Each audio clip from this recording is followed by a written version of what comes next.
Salut les potos, on se retrouve aujourd'hui pour la revue de l'épisode 8 de Blue Lock. Blue Lock d'ailleurs qui est en tendance après la victoire du Japon à la Coupe du Monde.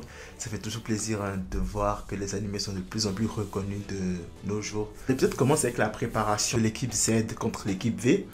Et on a une présentation des joueurs de l'équipe V qui, plus précisément, du trio d'attaque composé de Nagi, de Ryo, et j'oublie toujours le nom du mec à lunettes, je finis par me rappeler, qui à eux seuls ont marqué 18 buts de l'équipe V. En fait, tous les buts marqués par l'équipe V ont été marqués par eux. Et on voit qu'en fait, Nagi est le meilleur buteur de l'équipe en question. Et d'ailleurs, Nagi, en fait, qu'on veut nous montrer comme étant ce génie du sport qui n'a pas forcément envie de jouer, mais qui le fait parce que il n'a rien à faire. Et il donne l'impression de ne pas se gêner quand il fait des trucs grandioses. Donc c'est un peu comme ça qu'on veut montrer Nagi comme un génie, mais qui a la flemme de jouer et qui fait juste ça parce que ouais, ça le tente et qu'il a envie. Comme on peut le voir, il a manqué d'entraînement pour jouer contre l'équipe Z. Et là, alors que tu as le mec à lunettes qui essaie de le réprimander, tu as Ryo qui vient. Et Ryo qui dit au mec à lunettes de ne pas s'en prendre à Nagi, de le laisser, qu'il a le droit de skipper l'entraînement parce que ce sont les privilèges qu'a un génie. Et en plus, Ryo renchérit en disant que Nagi est son trésor à lui. Ce qui est intéressant parce que juste après ça, on va donner plus d'explications à travers l'histoire de Ryo. Ryo, à la base, c'est un garçon qui est issu d'une famille riche. Je pense d'ailleurs qu'il est enfant unique et qui, à la base, a tout ce qu'il veut.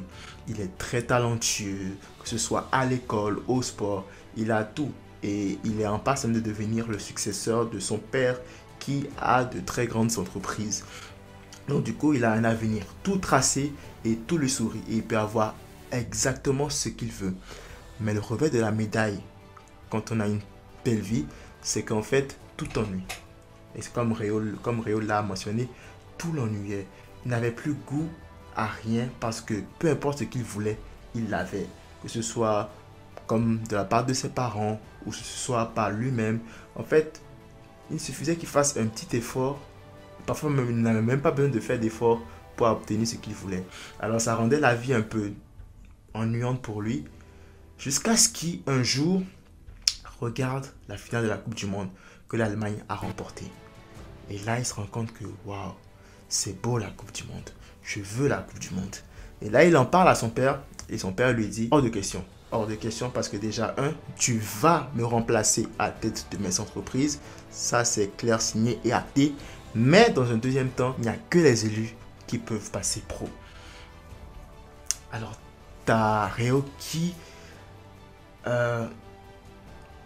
entre dans une phase de rébellion envers son père en disant, mais attends, en fait, finalement, tout ce que j'avais, ce n'est pas ce que je voulais.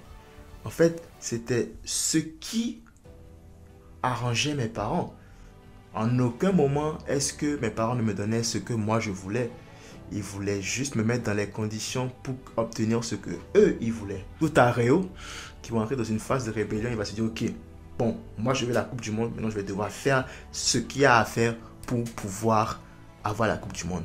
Et pour commencer, il va falloir amener son lycée au tournoi national, remporter la Coupe nationale, être sélectionné et pouvoir par la suite devenir un joueur du Japon et aspirer à remporter la Coupe du Monde. Il faudra aussi préciser que Ryo commençait le football un petit peu tard. À son âge, beaucoup de jeunes joueurs sont déjà dans des équipes de lycée, sont déjà des talents prometteurs. Et lui, Ryo, en fait, n'avait pas du tout encore commencé le football, de ce qu'on a compris de cette histoire. Du coup, il essaie de créer une équipe, jusqu'à ce que par hasard, il tombe sur Nagi. Nagi qui jouait assis sur son téléphone et par inadvertance le bouscule. Alors, Nagi, par peur que son téléphone ne se brise et que sa partie ne soit arrêtée, saute et réalise un contrôle, ma foi, excellent. Il réussit à amortir la chute du portable avec son pied. Je pense que la plupart des gens aussi l'avont déjà fait une fois, hein, amortir un portable qui tombe avec son pied. C'est un truc qu'on fait quand même souvent, enfin moi, mais la manière dont Nagi l'a fait, la manière dont ça a été présenté, c'était vraiment beau. Ça, il faut le reconnaître. Et là, du coup, Ryo est épaté. Réo lui dit, t'es talentueux, est-ce que tu joues au foot? Et là, Nagui lui dit, non, je joue pas au foot. Eh, mais d'ailleurs, c'est pas toi, le fils du gars riche là? Vas-y, donne-moi de l'argent. Et là, t'as Réo comme, hein? Qu'est-ce qu'il me raconte? Moi, je lui parle de foot, il me parle d'argent. T'as Réo qui propose à Nagui de rentrer dans une équipe, dans son équipe de foot à lui. T'as Nagui qui lui dit, ah non, j'ai pas envie, flemme. Nagui aussi lui sort une phrase qui va un peu le déstabiliser. Il va lui dire, je hais les choses pour lesquelles je dois travailler dur. Et en cet instant-là, Réo en fait a vu en Nagui l'élu. L'élu dont son père parle. L'élu qui peut passer pro facilement. Il l'a vu en Nagui. Et il a vu en Nagui en gros la clé qui lui permettra d'ouvrir la porte vers son rêve de remporter la Coupe du Monde. Et donc c'est comme ça que Réo s'est vraiment dit, lui, je le veux. Lui là, il sera dans mon équipe de foot. Ce sera mon trésor. D'où justement le fait que Réo considère Nagui comme son trésor. On retourne à la réalité où nous avons l'équipe Z qui chill, ça rigole un peu. Puis là, tu as Raichi qui s'en prend à Kwon et demande au gars de venir le frapper avec lui, quoi. Parce que Raichi n'a toujours pas digéré la trahison de Kwon. Je pense que la plupart des coéquipiers aussi ne l'ont pas fait. Là, tu as Isagi qui l'en empêche. Et il en empêche en disant que on a besoin de Kwon pour jouer contre l'équipe V. Il faut qu'on soit une équipe de 11 pour jouer contre l'équipe V. Et là, bien sûr, tu as Kwon qui lui dit, mais attends, t'es bête ou quoi? T'es con ou quoi? Je suis déjà le meilleur buteur de l'équipe. Je n'aurai rien à faire pendant le match. Vous pouvez perdre, je m'en fous. J'ai juste à rien faire et je passerai à la deuxième sélection. En plus, je ne veux pas me blesser inutilement. Et là, tu as un mec qui parle, Kunigami, qui vient et qui dit, ah ouais, c'est comme ça. Est-ce que tu sais qu'il me faut juste marquer 4 buts pour te dépasser et devenir le meilleur buteur? Kwon de lui dit, écoute, tu peux pas. Tu joues contre l'équipe V, tu penses que tu vas me prendre 4 buts contre l'équipe V. Et Kunigami qui le coupe en disant, je vais le faire. Je vais te dépasser. Regarde. Personnellement, je suis un gros fanboy de ce mec-là, Kunigami. Je ne sais pas pourquoi, mais j'adore sa manière d'être. J'adore sa pensée, j'adore sa mentalité. Il a l'air tellement cool. Il me rappelle un peu Kenshiro à l'époque. Je ne sais pas pourquoi. Mais franchement, je l'adore Kunigami et je le trouve ultra cool. Puis là, t'as Bashira qui fait la remarque en mode ok, mais qu'arrive-t-il si il y a 2 joueurs qui sont égaux au niveau du fair play et au niveau des buts? Donc là, tu as Monsieur Ego qui apparaît. Ça fait un moment qu'on n'avait pas vu notre chat, Monsieur Ego qui apparaît et qui dit qu'en fait, ce serait le mieux classé qui passera. S'il y a égalité au niveau des buts, au niveau du fair play, c'est le mieux classé qui passera. Et on voit que Kwon, en fait, est le mieux placé. Raichi qui rétorque en disant, mais attends, pourquoi est-ce que c'est Kwon le mieux placé alors qu'il nous a fait un coup de pute? Et là, tu as Ego qui lui dit que dans Blue Lock, ce sont les buts seulement qui sont priorisés. Le reste, peu importe comment ils sont marqués, on s'en fout. Mais Kwon prend pour son grade, car Ego lui fait comprendre que ce qu'il a fait n'est autre que du déchet. C'est un comportement de pur déchet et que ça ne vaut rien, mais absolument rien du tout. Et pas seulement du point de vue éthique, mais plutôt par rapport au concept que Ego va nous présenter tout de suite, qui est la formule du but. Alors, c'est quoi la formule du but selon Ego?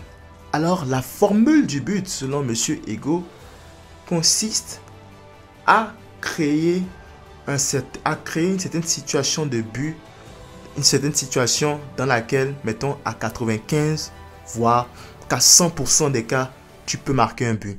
Et pour ce faire, tu dois analyser le quand et le comment ton arme t'avait permis de marquer un but. Premièrement, analyser l'espace qui t'entourait, c'est-à-dire le nombre de défenseurs, ta distance vers le but, ton toucher, ta prise de balle, ta position.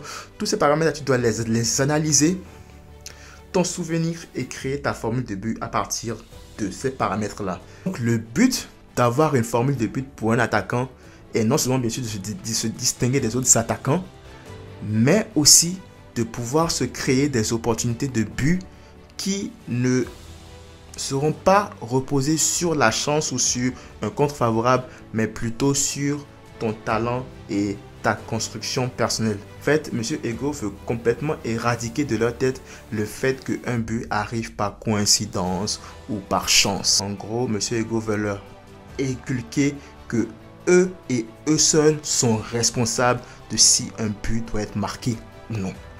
très intéressant. Et j'ai hâte de voir un peu comment Isagi va le faire. Parce que techniquement, vu que Isagi, son atout est sa perception spatiale, je me demande un peu comment il va faire pour construire son but. Parce que clairement, comment on voit ça, c'est clair qu'il va devoir utiliser tout ce qu'il y a autour de lui, ses coéquipiers. Donc est-ce qu'il va devoir jouer en équipe pour pouvoir construire ses buts? Est-ce qu'il va devoir utiliser ses coéquipiers? On verra bien hein, d'ici là. Donc Isagi se retrouve Barreau, va rejoindre Barreau en train de s'entraîner. Et bien sûr, Barreau avec un grand physique, on voit qu'il a encore pris du muscle depuis la dernière fois. Et là, tu as Isagi qui lui demande de l'aider pour un truc. Et là, tu as Barreau qui lui fout le ballon en pleine figure. Vraiment. Aucun chill ce mec, Barreau. Il veut prendre conseil auprès de Barreau. Et là, ça part en un contre un entre Isagi et Barreau. Et pendant ce 1 contre 1, Isagi arrive à découvrir la formule du but de Barreau. Il doit se mettre à une certaine distance du but, dans une certaine position pour pouvoir frapper et que ça rentre dans la lucarne droite. Bien sûr, Isagi avait presque deviné la formule du but de Mario, mais à une variable près où il a manqué, c'est que la distance n'est pas de 25 mètres, mais de 27 mètres. Alors, soit Isagi s'est trompé dans ses calculs, soit c'est que pendant le match, Barreau a encore évolué au point de changer sa distance de 25 à 27 mètres. Ce qui pourrait nous montrer aussi que la formule du but n'est pas totalement exacte et n'est pas totalement fixe. Elle peut changer, elle peut s'améliorer, elle peut varier au fil du temps ou au fil de l'entraînement. Bref, Isagi remercie Barreau pour l'avoir aidé, mais Barreau lui, il l'envoie chier parce que pour lui Barreau ne l'a pas aidé. Barreau a juste montré à Isagi c'est qui le patron et que lui c'est un déchet, donc lui s'en va. Mais Isagi a quand même l'air satisfait de cette séance avec Barreau. Bon, il retourne dans son dortoir, puis il ressent pour la première fois qu'il a peur. Il ressent pour la première fois qu'il a peur parce que là c'est le match décisif. C'est le match qui décidera de son sort dans le projet Blue Lock. Et il n'est pas le seul à le penser. Tu as tout le monde qui est en train de stresser parce que c'est pas contre n'importe quelle équipe ils jouent contre l'équipe V. Et c'est le match qui décidera de leur destin, non seulement dans le projet Blue Lock, mais aussi pour leur carrière de footballeur. Et tu as tout le monde qui n'arrive pas à dormir. Et bien sûr, tu as mon Kunigami qui s'entraîne encore. Le match va commencer. Et bien sûr, tu as Kwon qui est out.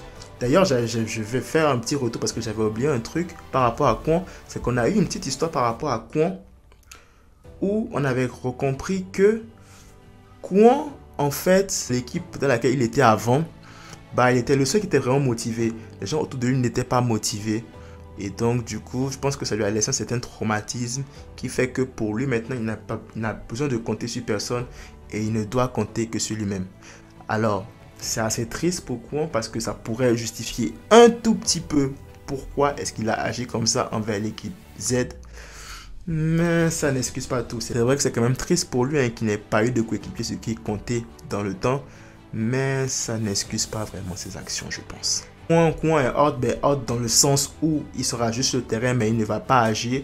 Et de toute façon, il dit qu'il ne veut pas se blesser pour la deuxième sélection. Donc, ça va être un match à 10 contre 11. Et donc, c'est le match décisif dans le tunnel. Il s'apprête à monter sur le terrain. Puis là, tu as Bachira qui dit à Isagi, écoute mec, apparemment, si on perd ce match, c'est fini, on ne pourra plus jouer au foot ensemble. Et Isagi lui dit oui. Et il fait ok, alors je vais tout donner pour ce match-là. C'est beau, hein, c'est beau cette amitié entre Isagi et Bachira. Franchement, c'est mignon, c'est cool. Et je prie chaque fois pour que cette amitié-là ne soit pas brisée à un moment donné pendant qu'ils évoluent dans le projet Blue Lock. Ça y est, le match va commencer, le coup d'envoi est lancé.